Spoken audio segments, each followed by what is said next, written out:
Hi, Levon. Hi, How are you doing? great, thanks. It's now round 4 of the World Cup. How do you feel? Great, yeah, we just had 2 rest days. We walked around, you know, Did, played some cards with friends.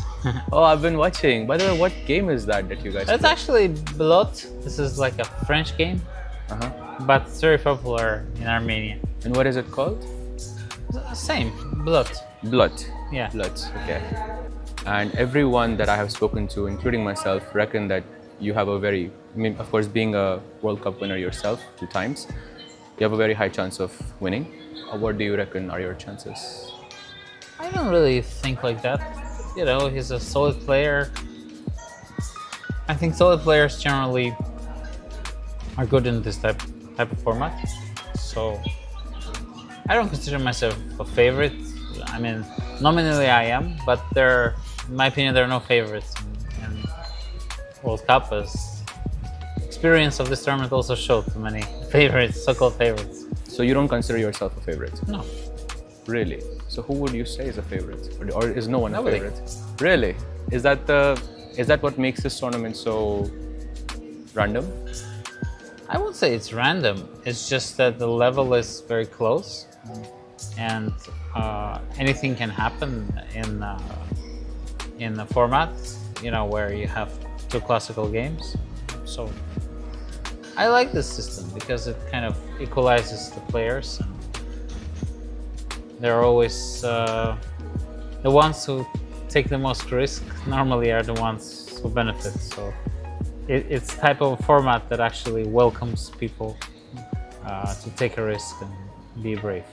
Are you still as active? Are you still working as much, or are you also maybe coaching or doing other activities? Well, I paused for a while. I mean, when we were expecting our child with my wife, and when she was born, and then I kind of got back, thanks to my friends. I would say mainly thanks to Fabi, because we work with him. Also, I work with Salem. Yeah, and Okay. yeah. Is he someone you're working with right now for the World Cup? Or? No, but we regularly kind of meet and work on different things, and it kind of helps me, generally working with the younger players, more or less understand the way they're thinking. And I also work with our youngsters from Armenia, kind of try to understand where the game is kind of developing to. I see. And how has your life changed in the sense that you were first living in Armenia and now in St. Louis? Well, I would say it kind of got better in a way that, I was in Armenia during the time where we had lots of political unrest and lots of these things. I think moving away from being targeted politically, I don't mean it in some negative way, but you're kind of when you're a famous person in some country and they expect you to take a side, and in a situation where you don't want to take a side, you're kind of, I'm there to help in any single way, but I don't want to have any affiliation with any party, because I don't think you're necessarily helping anybody if you're like taking this particular side or that particular side, because mainly in politics people are not very clean. So I tried, my only way was just to leave Armenia and get away from all this all and support my countrymen from outside. I see. Yeah, so it's much more relaxing. I see that you're still, you guys are always together. Yeah, of Playing, course. doing different activities together. So I can see Yeah. that there is that camaraderie between Armenian No, players. I'm helping Armenian players, I'm helping American players. Oh, So, really? Yeah. Wow. And yeah, I like being in this type of role of advising and, kind of being open to be involved in chess in countries that I care for. Do you see yourself living in St. Louis permanently? Well, I never plan things. I'm more or less kind of. I'm happy to be where I'm needed, and I feel I'm needed in St. Louis, and yeah, makes me happy that I'm appreciated there. I see. Maybe let's. And what would you say? What is your? How does your life look like when you're not playing chess? Well, when I'm not playing chess, I'm training chess. All the time, or I imagine like to. there is a day then that you're not doing chess at all. What would you be doing on that day? My favorite activities, they are involved with sports. I love playing soccer. I love playing basketball. I love playing tennis. Do Ping you pong. follow basketball? Would you say that it has increased since you went to St. Louis? Not really. I mean, I'm still watching NBA as I always did. Oh, really? Who's your favorite player? At the moment, or just in general? Both. Well, in general, throughout the history, I think LeBron James is my favorite player. But I'm a Celtics fan, so of course I root against him all the time. Yeah. So, but I appreciate him as being the smartest on the field. I completely agree because there's always that debate between Jordan and LeBron. Yeah, and I've always been team LeBron as well. So you're a Celtics fan. Yes. Well, so all of those matches between LeBron and the Celtics must be very tough for you to watch, yeah? Yeah, of course. Yeah, but my Celtics, they are now in kind of a relaxed mode. They're trying to develop the youth. They won a championship recently, no? Yeah, but now with Jason Tatum, I they remember. got Jason Tatum got injured, so they more or less You're took very a, up to date. yeah, they took a year off, and all the veterans were traded. Okay, Yeah. right. I So remember now they're Jaylen rebuilding. Brown was there and Well, Jaylen Brown, Derek White Yes. is still there, but all the other core players are gone. wow. So, but were you always a Celtics fan? No, I started to watch basketball in the 90s, early 90s. And this was confrontation between, it was a fight between the Bulls Yes. and Seattle Supersonics. Yes. Yes.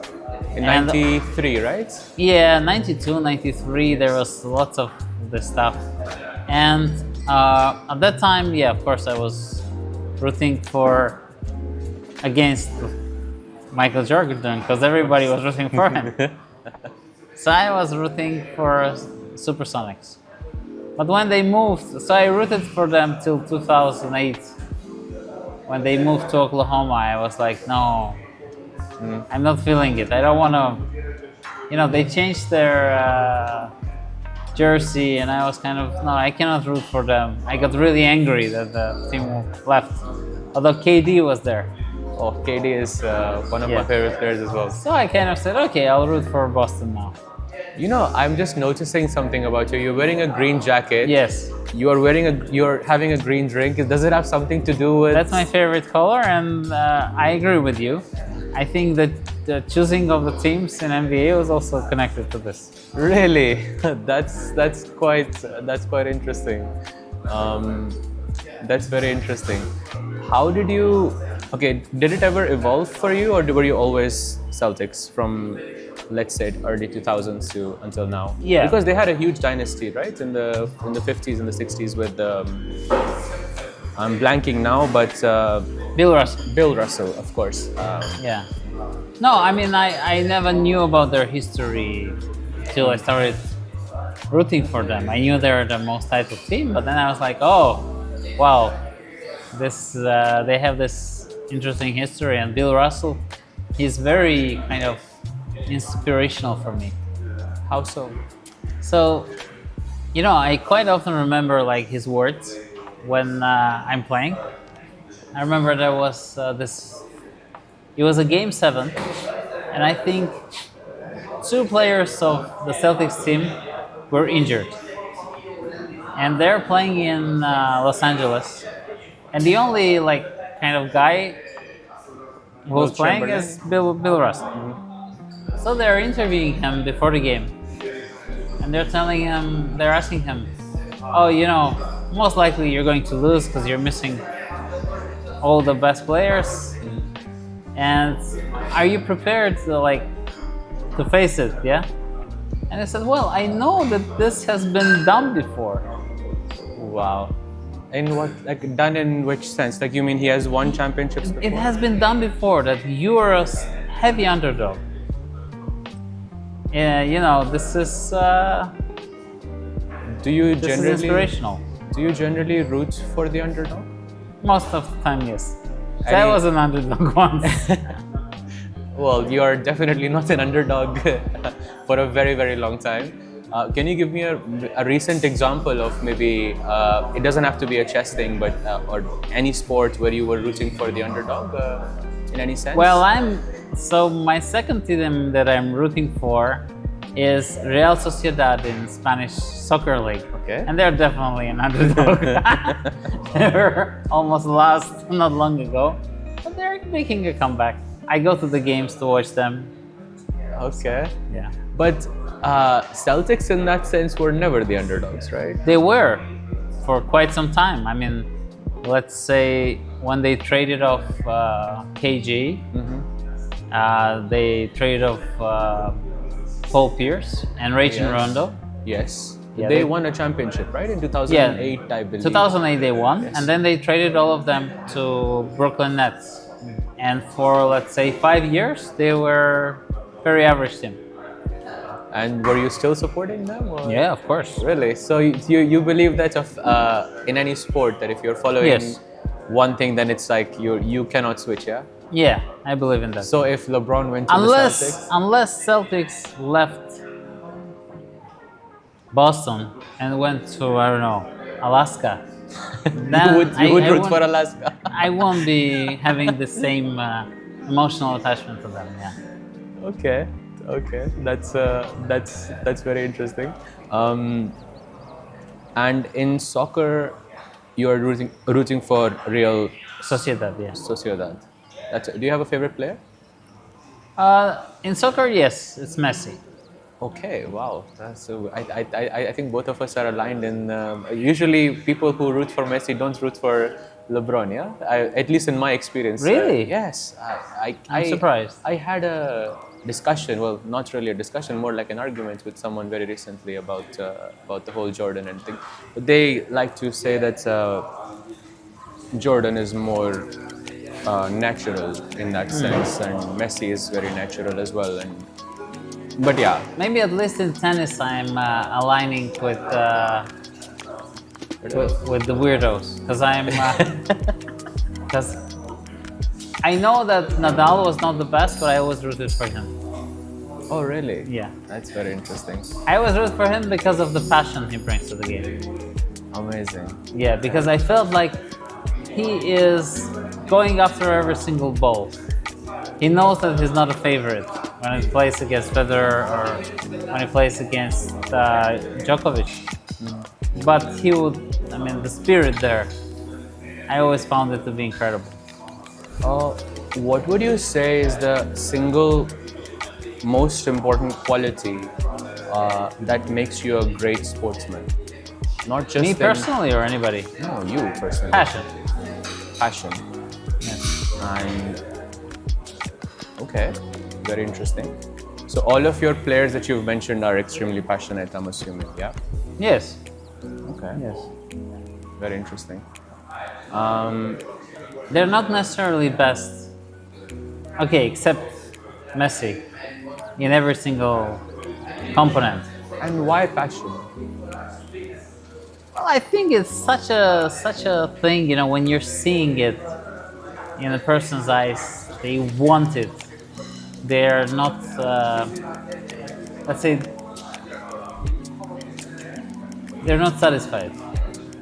Passion is that, when you still are there in every single second of the game. Is that what explains your longevity in chess? I mean, I am passionate, yes. I want to be the best I can be. Doesn't matter where I play, how I play, or what I'm fighting for. are you shooting? Of course, I know that you're of course here and you're wanting to to, of course, win this tournament as you have done before many times. Is World Championship title like something in your, well, collection No. box of, because That's I know the- you've won everything else, yeah? You've won the World Rapid, you've won the Yeah. World Blitz, 960, freestyle, there's, No, that's the thing. I don't really have any aims. I just want to pour my passion in every single game that I play. If I'm in the best shape, that's what happens. And it doesn't really matter who I'm playing against. that's very inspired. Thank you so much for doing this, Thank Levon. It was lovely having a conversation with you. Thank you.